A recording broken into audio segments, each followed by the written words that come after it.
अस्सलाम वालेकुम, मेरा नाम है नैयर अब्बास और आज हम बात करेंगे चैप्टर नंबर 3 की रिव्यू एक्सरसाइज के बारे में। तो क्वेश्चन नंबर 1 की जो स्टेटमेंट है वो ये है कि आपको इन सर्कल करना है करेक्ट ऑप्शंस को, मतलब आपको जो सही ऑप्शंस मिलेंगे उनको आपको सर्कल में लेके आना है, मतलब उनके गिर्द सर्कल लगाना है। आपको टिक भी लगा सकते हो लेकिन बात एक ही है, ठीक है ना। जो सही ऑप्शन होगा उसको आप सर्कल में डाल दोगे, ठीक है। अच्छा देखें, सबसे पहले हमारे पास क्या है, एवरी पोलिनोमियल इज, कि हर पोलिनोमियल क्या होता है, क्या एक इर्रेशनल एक्सप्रेशन होती है, क्या एक रैशनल एक्सप्रेशन होती है, क्या एक सेंटेंस होता है, या इनमें से कोई भी नहीं है। तो सबसे पहले अगर आपको टिक लगाना है तो पहले आपको पता होना चाहिए कि जो उसने रैशनल एक्सप्रेशन दी है वो क्या होती है, इर्रेशनल एक्सप्रेशन वो क्या होती है।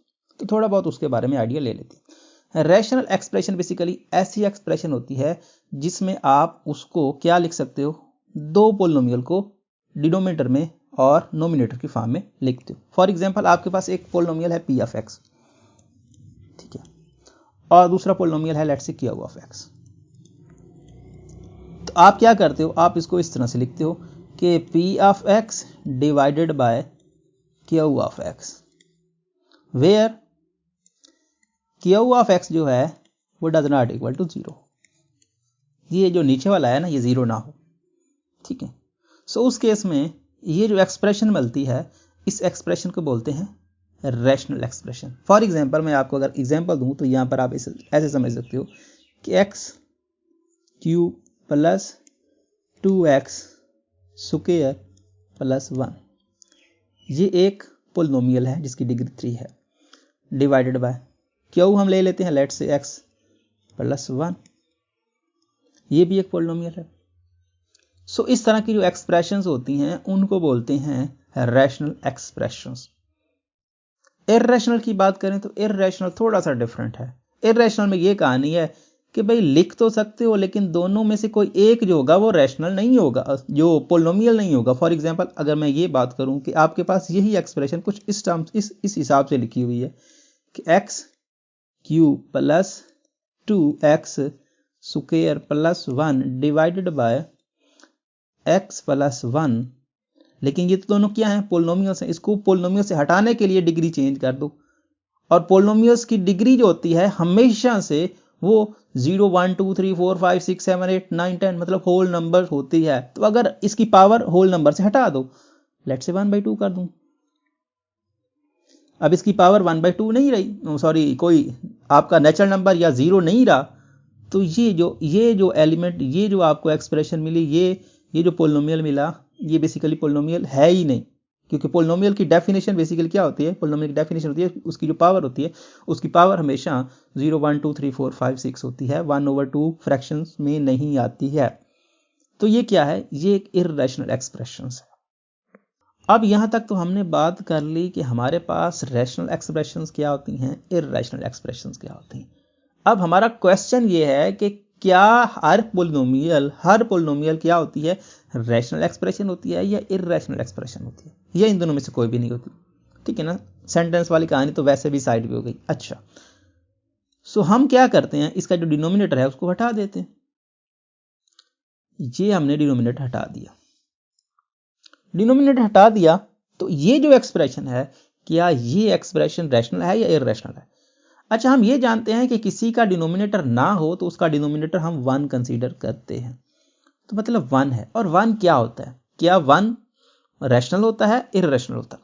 अच्छा, हम जानते हैं कोई भी पोलिनोमियल हो जिसकी डिग्री 0 हो वो कांस्टेंट होती है। फॉर एग्जांपल अगर मैं ये आपको बात करूं कि q of x which is equal to x की पावर 0, सो जिसकी पावर 0 होती है वो 1 होती है।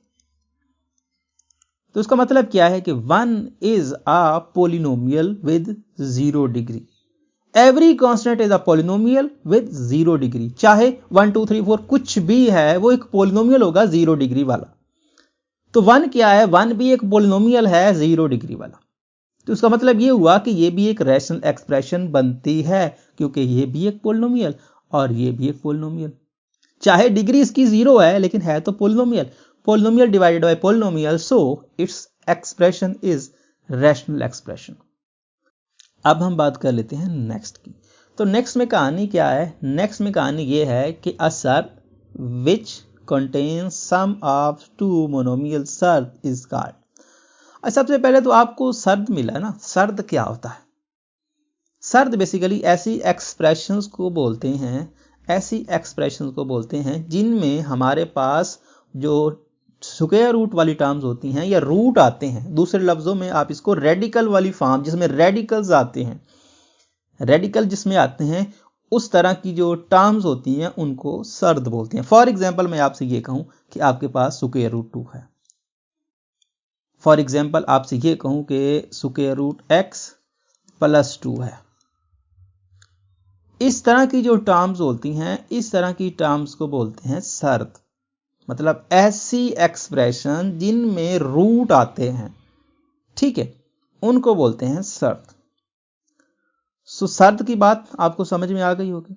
उसके बाद क्या कह रहा है कि दो मोनोमियल सर्द। अब मोनोमियल, ट्राइनोमियल और ये जो आपके पास बाइनोमियल है, पहले मैं इसके बारे में बता देता हूं। अच्छा, मोनोमियल किसको कहते हैं? मोनोमियल कहते हैं ऐसी सर्द जो सिर्फ सिंगल टर्म पे मुश्तमिल हो। फॉर एग्जाम्पल आपको ये मिलता है x - 2, x + 5, इस पे स्क्वायर रूट। ये क्या होती हैं? ये मोनोमियल सर्द होती हैं जिनमें सिर्फ एक ही टर्म होती है। अच्छा, अब उसके बाद आता है बाइनोमियल सर्द। बाइनोमियल सर्द ऐसी सर्द होती है जिसके पास दो टर्म्स होती हैं। लेट से ये वाली, ये स्क्वायर रूट x एक टर्म है और 2 एक अलग टर्म है। इसको भी आप समझ सकते हो। लाजमी नहीं होता एक पे आपके पास क्या हो जाए, एक पे आपके पास स्क्वायर रूट हो जाए, दूसरे पर ना भी हो, तब भी वो बाइनोमियल बनेगी। अगर दोनों पे ना हो तो फिर वो बाइनोमियल नहीं बनेगी। एक पे हो जाए, दूसरे पे ना हो तो तब भी काम चल जाएगा, तब भी वो बाइनोमियल ही है। सो बाइनोमियल क्या हो गए? बाइनोमियल आपकी ऐसी सर्द जिसमें दो आपके पास बेसिकली मोनोमियल आते हैं। मतलब मोनोमियल क्या होता है? एक जिसमें दो आते हैं वो बाइनोमियल होता है। अच्छा, तो यहां तक तो आइडिया हो गया। तो ये आपका बी पार्ट है, लेकिन इसके साथ जो बाकी टर्म्स है वो भी आपको बता देता हूं। ये होता है ट्राइनोमियल। ट्राइनोमियल में क्या होता है? ट्राइनोमियल में कुछ भी नहीं होता भाई, उसमें 3 टर्म्स होती हैं। मतलब लेट से स्क्वायर रूट y। तो अब ये बन गई ट्राइनोमियल। या चाहे तो आप इसको ऐसे लिख सकते हो, ये जो आपको स्क्वायर रूट 5 लिखा है यहाँ पे 10 लिख दो। तो 3 टर्म्स, मतलब तीन आप क्या समझ सकते हो? आप 3 मोनोमियल्स को इकट्ठा कर दो, सम कर दो, सब्ट्रैक्ट कर दो, कुछ भी कर दो, कोई फर्क नहीं पड़ता, लेकिन 3 टर्म्स को कर दो तो वो क्या बनेगा? वो आपको ट्राइनोमियल सर्द मिलेगी। मोनोमियल क्या है? मोनोमियल बेसिकली ऐसी सर्द जिसमें सिंगल टर्म होती है, बाइनोमियल जिसमें 2 होती हैं, ट्राइनोमियल जिसमें 3 होती है। अब आता है बात कॉन्जुगेट का। तो कॉन्जुगेट बेसिकली क्या होता है? कॉन्जुगेट कुछ भी नहीं होता। कॉन्जुगेट बेसिकली एक ऐसी टर्म होती है जो उस सर्द से मल्टीप्लाई करो और सर्द वाली कंडीशन खत्म हो जाएगी। मतलब सर्द वो रहे ही ना, वो एक रैशनल नंबर बन जाए। ये डेफिनेशन होती है कॉन्जुगेट की। और लिया कैसे जाता है? लिया ऐसे जाता है कि जो 2 टर्म्स है ना, उनका साइन चेंज कर दो तो ऑटोमेटिकली वो कॉन्जुगेट सर्द बन जाती है। फॉर एग्जाम्पल आपके सामने ये खड़ा है, इसका साइन है पॉजिटिव, तो पॉजिटिव हटा के नेगेटिव लिख दो तो ये क्या बन जाएगा? ये पॉजिटिव वाले का कॉन्जुगेट बन जाएगा। और नेगेटिव खड़ा है तो नेगेटिव हटा के पॉजिटिव लिख दो तो ये नेगेटिव वाले का कॉन्जुगेट बन जाएगा। मतलब साइन का चेंज करने से वो एक दूसरे के कॉन्जुगेट बन जाते हैं। तो चारों टर्म्स हमने बात कर ली कि चारों टर्म्स क्या होती हैं। अब आपको पता है कि हमने तो 2 को देखा है, तो 2 के लिए बाइनोमियल होता है, तो इसका रिजल्ट आएगा बाइनोमियल सर्द। अब हम नेक्स्ट की बात करते हैं। तो नेक्स्ट में कहानी कुछ यूं, यहां पर आपको उसने एक एक्सप्रेशन दी और कहा कि इज एन अलजेब्राइक एक्सप्रेशन। अच्छा, मैं पहले आपको एक्सप्रेशन, मैंने वैसे एक्सप्रेशन बोल दिया। एक्सप्रेशन बेसिकली क्या होती है? यहां पर आपको चारों जो चीजें मिली हैं ये भी आपको बताऊंगा। एक्सप्रेशन बेसिकली उस टर्म को बोलते हैं जिसमें आपके सिर्फ कांस्टेंट्स होते हैं, वैल्यूज होती हैं, ठीक है ना, और कुछ नई चीज नहीं होती। मतलब उसमें कोई, आप समझ सकते हो कि उसमें कोई थर्ड चीज इन्वॉल्व नहीं होती, जिसमें कोई सिम्बिशन हो गया, लेट से ये इनइक्वालिटी का सिंबल हो गया या इक्वालिटी का सिंबल हो गया या रिलेशन का कोई सिंबल हो गया, इस तरह के कोई सिंबल्स, उसमें मैथमेटिकल सिंबल्स वहाँ पे यूज नहीं हो रही होती। तो उस तरह की जो आपको एक्सप्रेशन, उस तरह की जो टर्म्स होती हैं उनको बोलते हैं एक्सप्रेशन। ठीक है। सो इसमें जिसमें मैथमेटिकल सिंबल्स का यूज नहीं होता उनको एक्सप्रेशंस बोलते हैं, अलजेब्राइक एक्सप्रेशन। तो ये एक अलजेब्राइक एक्सप्रेशन है। अच्छा, अब रहेगी बात इक्वेशन की। इक्वेशन क्या होता है? इक्वेशन बेसिकली वही एक्सप्रेशन जिसमें इक्वेलिटी आ जाए, जिसमें इक्वेशन आ जाए, उसको बोलते हैं, जिसमें ये सिंबल आ जाए उसको बोलते हैं इक्वेशन। फॉर एग्जांपल इसी एक्सप्रेशन को इक्वल टू कोई कांस्टेंट या जीरो लिख देता हूं। लेट से मैं लिख देता हूं 3x + 2y - 3 which is equal to let say 0, यानी कांस्टेंट, कुछ भी लिखने क्या फर्क पड़ता है, लेट से 5 लिख दिया। तो यही अलजेब्राइक एक्सप्रेशन अब इक्वेशन में चेंज हो गई। सेंटेंस का हमारे, आप समझ सकते हो कि इसमें कोई फिलहाल के लिए रोल नहीं है, ठीक है ना। सो इसको वैसे साइड पे कर दें। अब ये इनइक्वेशन मतलब इनइक्वालिटी। तो क्या है, इक्वेशन की जगह पे आप इनइक्वालिटीज में 4 सिंबल्स आती हैं। इनइक्वेशन उसी को बोलते हैं, इनइक्वालिटी और इनइक्वेशंस भी बोलते हैं।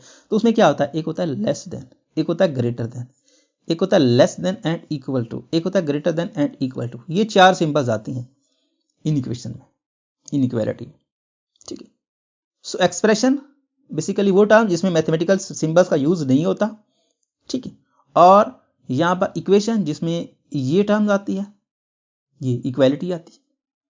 और इनइक्वेशन जिसमें ये चारों टर्म्स को एक भी आ जाए तो वो क्या बन जाती है, इनइक्वालिटी इनइक्वेशन बन जाती है। और सेंटेंस का आपका फिलहाल के लिए है नहीं, तो इसको थोड़ा साइड पे कर दें। तो अब हम नेक्स्ट की बात कर लेते हैं। तो नेक्स्ट की कहानी भाई आपके सामने है। यहां पर ये कह रहा है कि degree of this polynomial is. अच्छा, ये पोलिनोमियल्स भी काफी टाइप्स के होते हैं। कुछ पोलिनोमियल्स होते हैं जिनमें एक ही वेरिएबल आता है, कुछ पोलिनोमियल्स होते हैं जिसमें 2 वेरिएबल्स आते हैं, ठीक है ना। वो कहानी वही, मोनोपोलिनोमियल, बाइपोलिनोमियल, ट्राइपोलिनोमियल। तो इस तरह से वो आते हैं पोलिनोमियल्स। तो मोनोपोलिनोमियल्स क्या होता है, जिसमें बेसिकली सिंगल एलिमेंट आता है, सिंगल वेरिएबल आता है, ठीक है ना। बाइपोलिनोमियल जिसमें 2 वेरिएबल्स आते हैं। तो ये बेसिकली बाइपोलिनोमियल है, लेकिन हमें उससे मतलब नहीं है। हमसे वो पूछ रहा है कि इसकी डिग्री क्या होगी। डिग्री बेसिकली क्या होती है, जब अगर एक ही आपके पास वेरिएबल है, लेट्स से x, तो उसमें जो मैक्सिमम पावर होगी ना, वो उसकी होगी डिग्री। लेकिन अगर आपके पोलिनोमियल्स में वेरिएबल्स ज्यादा हैं, तो फिर अगर वो मल्टीप्लाई हो रहे हैं तो उनकी डिग्री का सम करो, फिर देखो। अच्छा, सो यहां पर इसकी डिग्री है 2, इसकी डिग्री है 1, तो इन दोनों को ऐड करो 3 बनती है। और इसकी है 4, तो बड़ी कौन सी है, 4, तो 4 इसका रिजल्ट आएगा। इसकी डिग्री कितनी होगी, 4। लेकिन अगर बाई चांस अगर आपको ये दे देता, यही एक्सप्रेशन यहां पे आपको 3 दे देता, y की पावर 3, तो उस केस में आप 4 नहीं कहते, 5 कहते, क्योंकि जब मल्टीप्लाई हो रहते हैं तो पावर्स को ऐड करते हैं। तो इसकी जो डिग्री बनती 2 इसकी 3 इसकी, दोनों को ऐड करके 5 बनाते, तो 5 उसकी डिग्री होती। लेकिन यहां पे 1 है, सो 1 है तो 1 और 2 को ऐड करने से 3 बनता है, वो भी 4 से कम है, तो इसकी डिग्री जो होगी वो 4 होगी। तो इस केस में आपका ये रिजल्ट आएगा। अब हम नेक्स्ट की कहानी करते हैं। तो नेक्स्ट में क्या है, नेक्स्ट में आपके पास है √7 इज एन एग्जाम्पल ऑफ। और मुझे लगता है कि अब ये बताने की जरूरत नहीं कि इसका आंसर क्या आएगा। एक ही टर्म है, तो सिंपल सी बात है, मोनोमियल शर्त आएगी, ट्राई भी नहीं आएगी, बाइनोमियल भी नहीं आएगी, और कॉन्जुगेट भी नहीं आएगी। सो किस्सा मुख्तसर ये कि ए पार्ट इसका ठीक होगा। नेक्स्ट में कहानी ये है। तो quotient p of x, Q of x दोनों पोलिनोमियल हैं और नीचे वाला 0 नहीं है, तो क्या होगी ये। सो ये भी मैं आपको बता चुका, तो मेरे ख्याल में ये भी आप टिक कर लोगे। इसका आंसर क्या होगा, इसका आंसर होगा रैशनल एक्सप्रेशन। सो इसका भी ए पार्ट ही रिजल्ट होगा, क्योंकि इर्रेशनल, पोलिनोमियल और कॉन्जुगेट के बारे में मैं आपको बता चुका। पोलिनोमियल क्या होता है, पोलिनोमियल बेसिकली ऐसी एक्सप्रेशन होती है जिसमें वेरिएबल की जो डिग्री, वेरिएबल की जो पावर होती है वो होल नंबर से होती है, 0 1 2 3 4 5 6 7 8 9 10। रैशनल दोनों पोलिनोमियल। इर्रेशनल, एक पोलिनोमियल दूसरा पोलिनोमियल ना हो या दोनों पोलिनोमियल ना हो, कोई फर्क नहीं पड़ता। ठीक है, सो नेक्स्ट देखते हैं। नेक्स्ट में कहानी कुछ यूं है, यहां पर आपको दिया है कि ये किसके इक्वल होगा। ठीक है भाई, अब एलसीएम लेते हैं, सम हो रहा हो या सब्ट्रैक्शन हो रही हो तो एलसीएम लेते हैं। एलसीएम क्या इनमें कोई कॉमन फैक्टर है? नहीं है, ये माइनस के साथ ये प्लस के साथ है, आपस में दोनों मल्टीप्लाई होंगे, x माइनस वाई और x प्लस वाई, सॉरी ये x प्लस वाई, तो x आ गया यहां पे। अब x माइनस वाई को इस पे डिवाइड करेंगे, y कट जाएगा, x प्लस वाई और x प्लस वाई 1 के साथ जाके मल्टीप्लाई होगा, तो x प्लस वाई माइनस आ गया। अब प्लस वाई कट जाएगा माइनस वाई, तो x माइनस वाई 1 के साथ जाके मल्टीप्लाई होगा। ये क्या बन जाएगा, a minus b a plus b, तो कहानी a square minus b square की तरफ चली जाएगी, तो मतलब ये हुआ x square minus Y square. Bracket हटा दो, x plus y minus x minus minus plus y, x x से कैंसिल हो गया, y और y दोनों मिलकर 2 पाए, तो 2y और divided by x square minus Y square जहां पे खड़ा है उसको टिक कर दो। सो ये खड़ा है यहां पे। सो इसका रिजल्ट क्या होगा? इसका रिजल्ट होगा बी पार्ट, क्योंकि हमने इसको करके देखा है, बी पार्ट इसका रिजल्ट आता है। अब हम कहानी करते हैं नेक्स्ट की। तो नेक्स्ट भी आपके सामने है, यहां पर देखें कोई लंबी चौड़ी कहानी नहीं है, आपसे सिंपल सिंपल कॉन्जुगेट पूछ रहा है, और कॉन्जुगेट के मैंने आपको पहले भी बता दिया कि कॉन्जुगेट क्या होता है, कुछ भी नहीं होता, उनके दरमियान जो आपको सिंबल मिल रहा है वो चेंज जहां भी होगा वो इसका कॉन्जुगेट होगा।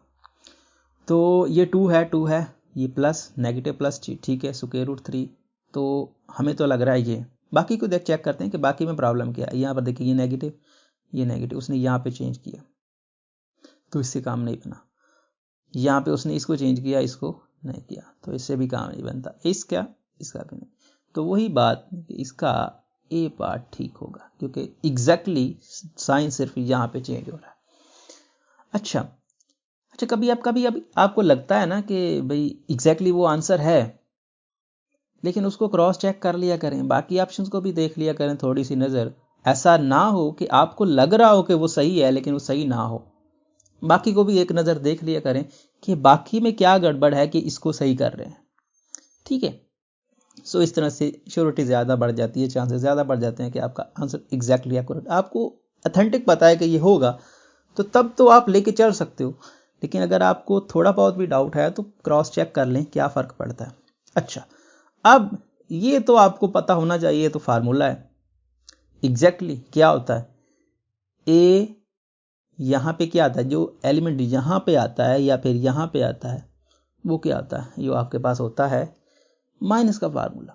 तो ये फार्मूला है आपके पास डायरेक्ट, इसको तो बताने की जरूरत नहीं है, ए माइनस बी होल क्यूब, ये आपका फार्मूला होता है। सो इसको क्या बताना, इसका रिजल्ट आएगा ये ए माइनस बी होल का क्यूब, ये डायरेक्ट फार्मूला ही बनता है। अब a plus b which is equal to 5 और a minus b which is equal to this, then the value of this, a plus b दिया, a माइनस बी दिया, और आपसे a b की वैल्यू को पूछ रहा है। अब फार्मूला ये भी है आपके पास कि a प्लस बी और a माइनस बी जो है दिया हो तो कैसे निकालते हो आप ए बी का प्रोडक्ट, तो फार्मूला यूज करो और वैल्यू निकालो। ठीक है, जैसा आपको बेस्ट लगता है। फार्मूला नहीं याद तो कोई बात नहीं है, ए प्लस बी होल का स्क्वायर का फार्मूला तो आता है, ए माइनस बी होल का स्क्वायर का फार्मूला तो आता है, वही लिख दो ए प्लस बी। अगर आपको डायरेक्ट आता है तो फिर तो ठीक है, अगर नहीं आता तो इनकी स्क्वायर का फार्मूला तो हर किसी को आता है। ठीक है, which is equal to a square plus b square plus 2ab, ये क्या होता है, a माइनस बी होल का square which is equal to a square plus b square minus 2ab। अब देखें जरा, इन दोनों को ऐड करोगे तो ए बी का प्रोडक्ट 0 हो जाएगा। हमें 0 नहीं चाहिए, हमें क्या चाहिए, हम तो चाहते हैं कि हमें ए बी वैल्यू मिलता रहे। तो क्या करते हैं, सबट्रैक्ट करते हैं, इसमें से इसको निकालते हैं। तो ए प्लस बी होल का स्क्वायर माइनस ए माइनस बी होल का स्क्वायर, जब ए स्क्वायर से निकलेगा तो 0, बी स्क्वायर से निकलेगा तो 0, और 2ab जब 2ab से निकलेगा नेगेटिव के साथ तो ab नेगेटिव नेगेटिव पॉजिटिव, तो 2ab हो जाएगा। इसका नेगेटिव खत्म हो जाएगा, क्योंकि नेगेटिव से जब मल्टीप्लाई होगा तो ये नेगेटिव हुआ तो तभी 0 हुआ, ये नेगेटिव हुआ तो तभी 0 हुआ, ये पॉजिटिव हो जाएगा तो ऐड हो जाएंगे। सो बेसिकली क्या बनेगा, सिंपल सी बात है, ये तो सेम रहेगा और ये बन गया 4ab।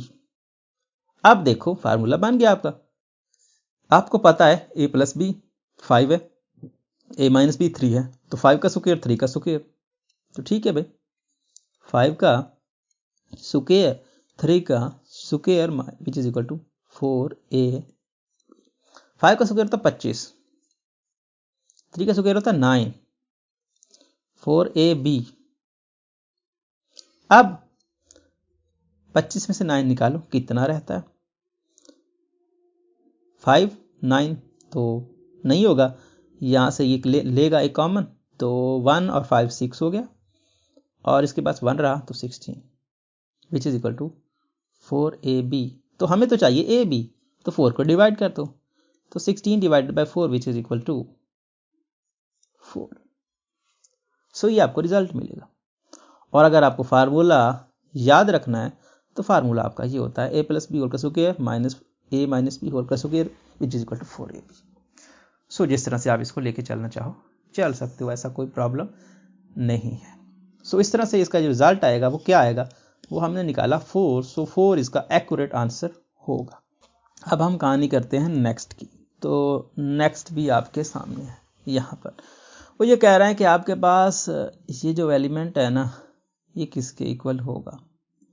अच्छा देखें, फार्मूला लग रहा है a प्लस बी और a माइनस बी का, तो किसके इक्वल होता है, a square minus b square के। तो ये हो जाएगा बेसिकली 5 स्क्वायर माइनस 15 इसका स्क्वायर, तो इससे कट जाएगा, 5 का स्क्वायर होता है 25 minus 15 which is equal to 10। तो a प्लस बी और a माइनस बी, तो a square minus b square, और 5 का स्क्वायर 25 और 15 का स्क्वायर रूट है, इसका कैंसिल हो गया तो 15 तो 10 रह गया आपका रिजल्ट। तो इस केस में आपका ये रिजल्ट है। अच्छा, अब ये भी एक फार्मूला है, इसको तो आपको याद होना चाहिए, अगर याद नहीं है तो मैं आपको बता देता हूँ ये किसके इक्वल होता है। ये होता है a plus b plus c whole का स्क्वायर के। तो ये फार्मूला आपके पास क्या होता है, ये फार्मूला होता है इसके इक्वल, ठीक है, ये क्या होता है इसके इक्वल। और कभी कभार आपको चेंजिंग करनी पड़ जाए, अगर आप ये चाहते हो इसका क्या होगा, तो ये बेसिकली इसी से बनते हैं, इसकी एक्सटेंशंस होती हैं। क्या है, जहाँ पे सी है वहाँ पे नेगेटिव सी पुट कर दो, ठीक है ना, ये फार्मूला है आपका। यहाँ पे नेगेटिव सी का स्क्वायर कर दो, यहाँ सी कर दो नेगेटिव, यहाँ कर दो सी की जगह पे नेगेटिव, और बी यहाँ पे इसी फार्मूले में बी की जगह पे माइनस बी इंसर्ट कर दो, तो इसका फार्मूला बन जाएगा। ये बेसिकली इसकी एक्सटेंशंस होती हैं। फॉर एग्जाम्पल मैं एक आपको करके दे देता हूँ, आपसे वो ये कहता है कि a प्लस बी माइनस सी का फार्मूला मुझे कैलकुलेट करके दो। तो क्या करो, यहाँ पर लिखो, जहाँ जहाँ पे आपका सी खड़ा है वहाँ पे नेगेटिव सी इंसर्ट कर दो। तो a स्क्वायर में तो कोई टेंशन नहीं है, और b स्क्वायर में भी कोई टेंशन नहीं है, और प्लस c की जगह पे नेगेटिव सी होल का स्क्वायर, प्लस 2ab में कोई परेशानी नहीं है, प्लस 2b और c की जगह पे नेगेटिव c पुट कर दो। जहां जहां पे c आपको नजर आता है ना फार्मूले में, वहां पे आप नेगेटिव c पुट कर दो। तो प्लस 2 इंटू नेगेटिव c और a, ठीक है। सो लास्ट पे क्या आ जाएगा a। अब a square plus b square, negative का स्क्वायर क्या होता है, पॉजिटिव ही होता है ना, पावर इवन आ जाए तो हम जानते हैं कि वो क्या होता है, पॉजिटिव हो जाता है, तो ये हो जाएगा c स्क्वायर। अब प्लस 2ab प्लस माइनस तो 2bc प्लस माइनस तो 2CA, ये फार्मूला बन गया इसका। क्या किया, सी की जगह पे नेगेटिव सी रिप्लेस किया। अब सी की जगह पे नेगेटिव बी रिप्लेस करोगे तो कुछ भी नहीं आएगा, यहाँ पर आएगा नेगेटिव, यहाँ पर आएगा नेगेटिव, और ये आपका सी ए पॉजिटिव, क्योंकि यहाँ पे बी नहीं होगा वहाँ पे पॉजिटिव, और यहाँ पे बी होगा वो नेगेटिव। स्क्वायर की जगह पे नेगेटिव वाला भी पॉजिटिव हो जाएगा। सो इस तरह से इसके फार्मूले आप बना सकते हो, सिंपल है, लेकिन अगर आपको बेसिक फार्मूला आता होगा तो, वरना नहीं। ठीक है, अब हम नेक्स्ट की कहानी करते हैं कि नेक्स्ट में क्या सीन है। ये आपका नेक्स्ट क्वेश्चन है और यही आपका लास्ट क्वेश्चन है। तो इस तरह से चैप्टर नंबर 3 हमारा एंड हो जाएगा। ठीक है, फर्स्ट पार्ट में वो कहता है कि degree of any polynomial is, तो वो मैं आपको बता चुका कि पोलिनोमियल जो होता है, कोई भी पोलिनोमियल हो उसकी डिग्री 0 1 2 3 4 5 6 7 8 9 10 11 12 इस तरह से होती है। तो क्या मतलब हुआ, डिग्री आपकी हमेशा से पॉजिटिव होती है या जीरो होती है। तो पॉजिटिव और जीरो का मतलब क्या होता है, इसको आप लिख सकते हो नॉन नेगेटिव, कि नेगेटिव नहीं होती है कभी भी, पॉजिटिव होती है हमेशा से, जो भी होती है पॉजिटिव होती है, तो इसको लिख सकते हो नॉन नेगेटिव। ठीक है, बाकी कहानी आपको पता है, ये हो जाएगा नॉन नेगेटिव। अच्छा, कॉन्जुगेट में क्या है, कुछ भी नहीं है यार, 3 प्लस स्क्वायर रूट 3।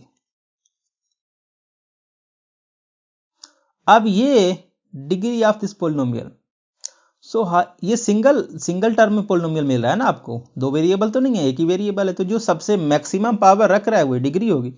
तो इसकी 3, इसकी 2, इसकी 4, इसकी 1 और इसकी 0, 9 की 0 कांस्टेंट। हमने क्या कहा, every constant has a polynomial with degree 0। So maximum आपको लग रहा है 4, तो 4 इसकी डिग्री हो। क्या ये एक्सप्रेशन रैशनल एक्सप्रेशन है या इररेशनल एक्सप्रेशन है? और भाई मैं आपको बता चुका कि रैशनल क्या होती है, जिनकी डिग्री ऊपर भी और नीचे भी, दो पोलिनोमियल से मिलकर बनती है, जो ऊपर भी पोलिनोमियल नीचे भी पोलिनोमियल। अच्छा, ऊपर तो पोलिनोमियल की बात, ऊपर तो पोलिनोमियल नहीं है, क्योंकि इसकी डिग्री 1/2 है। जब हम स्क्वायर रूट को खोलते हैं तो क्या लिखते हैं, 1/2 पावर बनाते हैं ना, तो 1/2 है बेसिकली। और इसकी ये एक पोलिनोमियल है, लेकिन भाई ये पोलिनोमियल नहीं है, तो एक ने उसको तोड़ दिया कंडीशन को, तो ये रैशनल नहीं, ये इररेशनल होगा। सो ये आपकी एक्सप्रेशन इररेशनल बनेगी, इररेशनल एक्सप्रेशन। रैशनल बनती है अगर सिंगल एक्स होता, तो स्क्वायर रूट की वजह से पावर जो है वो हमारी जो नेचुरल नंबर्स में नहीं रही, ना ही 0 आई, तो बात खराब हो गई। आप इसको लिख सकते हो कि ये क्या है, ये इररेशनल एक्सप्रेशन। अच्छा, अब नेक्स्ट की तरफ मूव करते हैं, लास्ट पार्ट, और लास्ट आपका पार्ट बन गया और लास्ट ही एक्सरसाइज। तो a माइनस बी और a प्लस बी की कहानी, तो क्या आएगा, A square minus Y square X square Y square, A plus B और a माइनस बी वाली कहानी, X square plus Y square. अब मजीद देखो तो a माइनस बी और a प्लस बी फिर से बन रहे, तो फिर से लगा दो फार्मूला, तो एक्स स्क्वायर होल का square minus Y square whole का स्क्वायर। तो पावर्स होती है मल्टीप्लाई, तो ये 2 का 2 से हो जाएगा 4, तो x की पावर 4, 2 का 2 से हो जाएगा तो 4, y की पावर 4, तो आएगा x की पावर 4 माइनस y की पावर 4। तो इस तरह से ये एक्सरसाइज आपकी एंड हुई और ये चैप्टर भी आपका एंड हुआ। उम्मीद करता हूँ ये वीडियो आपको पसंद आएगा। अगर आपको ये वीडियो पसंद आता है तो इस वीडियो को अपने दोस्तों के साथ क्लास के साथ जरूर शेयर करें। Thanks for watching. अल्लाह हाफिज़।